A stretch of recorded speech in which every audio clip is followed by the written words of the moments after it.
కవితక్క కారు దిగిపోయారు.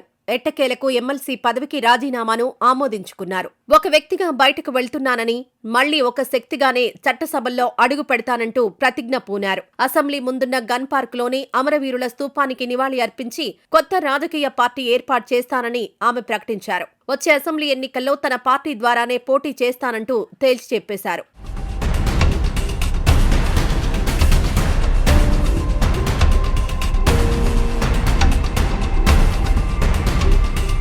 కొత్త పార్టీ విషయంపై తెలంగాణ జాగృతి నేతలు, అభిమానులతో పలుమార్లు చర్చించి కవిత వారి అభిప్రాయాలు సేకరించారు. తెలంగాణ జాగృతి సంస్థనే రాజకీయ పార్టీగా మార్చాలని చాలా మంది నేతలు అభిప్రాయపడినట్లు తెలుస్తోంది. మరికొందరు మాత్రం కొత్తగా ఏర్పాటు చేయబోయే పార్టీకి టీఆర్ఎస్ అనే పేరు వచ్చేలా చూడాలని కవితను కోరినట్టు సమాచారం.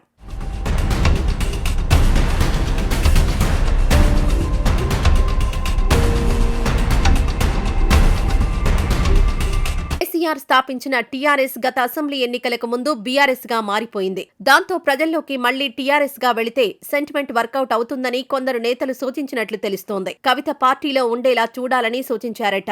మరోవైపు కవిత కొత్త పార్టీ ఏర్పాటు ఆగస్టులోనే ఉండబోతోందన్న ప్రచారం జరుగుతోంది. అందుకు అనేక కారణాలున్నాయంటున్నారు. ప్రత్యేక రాష్ట్ర ఉద్యమంలో భాగంగా 2006 ఆగస్టులో తెలంగాణ జాగృతి సంస్థను కవిత ఏర్పాటు చేశారు. ఇదే విషయాన్ని శాసన మండలిలో కవిత ప్రస్తావించారు. సరిగ్గా 20 ఏళ్ల తర్వాత అదే ఆగస్టులోనే కవిత రాజకీయ పార్టీని ప్రకటించే అవకాశం ఉందంటున్నారు.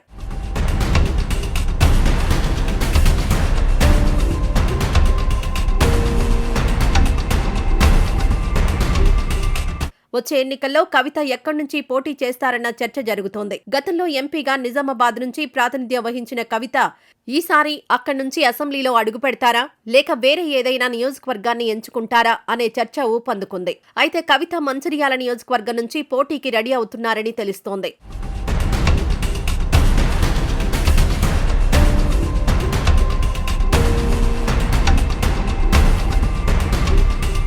ఇందులో భాగంగానే కవిత ఇప్పట్నుంచే మంచిర్యాలపై ఫోకస్ పెట్టారని చెబుతున్నారు. గతంలో సింగరేణి కార్మిక విభాగంతో కలిసి పనిచేసిన అనుభవం కవితకుంది. అక్కడి కార్మికుల సమస్యలపై పోరాటం చేస్తూ వస్తున్నారు. ఇవన్నీ తనకు కలిసి వస్తాయని కవిత లెక్కలు వేసుకుంటున్నారట. జాగృతి జనం బాట ముగింపు సభను ఫిబ్రవరి నెలాఖరులో మంచిర్యాలలో పెద్ద ఎత్తున నిర్వహించేందుకు రెడీ అవుతున్నారు. ఇక్కడి నుంచే కొత్త పార్టీ ప్రకటన ఉండబోతోందని తెలుస్తోంది.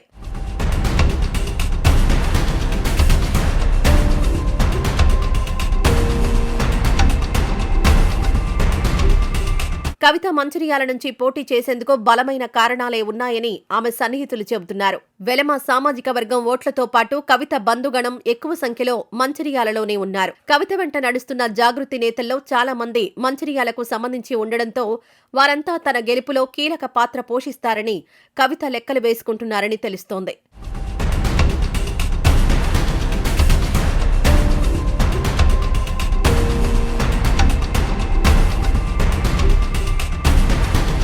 గత అసెంబ్లీ ఎన్నికల్లోనూ కవిత మంచిర్యాల నుంచి పోటీలో దిగాల్సి ఉంది. ఎన్నికలకు ఏడాది ముందు నుంచే కవిత మంచిర్యాల నుంచి ఎమ్మెల్యే అభ్యర్థిగా బరిలోకి దిగుతారని ప్రచారం జరిగింది. అటు బీఆర్ఎస్ వర్గాలు సైతం ఎన్నికల్లో కవిత పోటీ చేయబోతున్నారని బహిరంగంగానే ప్రచారం చేశారు. కానీ చివరి నిమిషంలో కవిత పోటీలో నుంచి తప్పుకున్నారు. అప్పట్లో బీఆర్ఎస్ సిట్టింగ్ ఎమ్మెల్యే దివాకర్ రావు కేసీఆర్ వద్ద చక్రం తిప్పారని తెలుస్తోంది. దాంతో కవితకు ఆ ఛాన్స్ రాలేదని చెబుతున్నారు.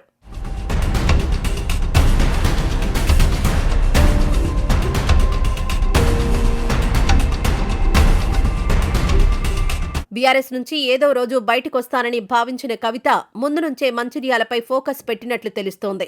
మంచిర్యాల నుంచి పోటీ చేయాలని ఆలోచన వచ్చినప్పటి నుంచి చాలా మంది అభిప్రాయాలు తీసుకోవడమే కాక పలు రకాల సర్వేలు కూడా చేయించారట.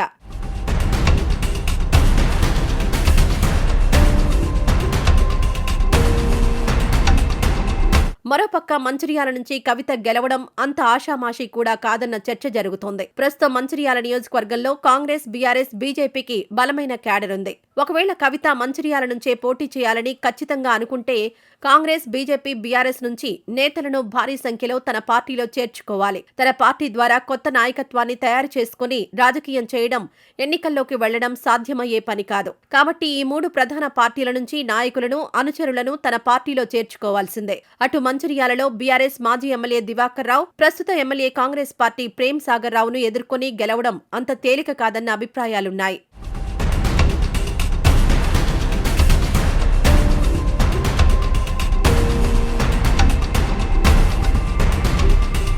కవితకు కలిసొచ్చే మరో అంశం ఏంటంటే మంచిర్యాలలో బీసీల జనాభా దాదాపు 85% ఉంది. బీసీల కోసం పోరాటం చేయడం కూడా ఆమెకు కలిసొస్తుందని అంటున్నారు.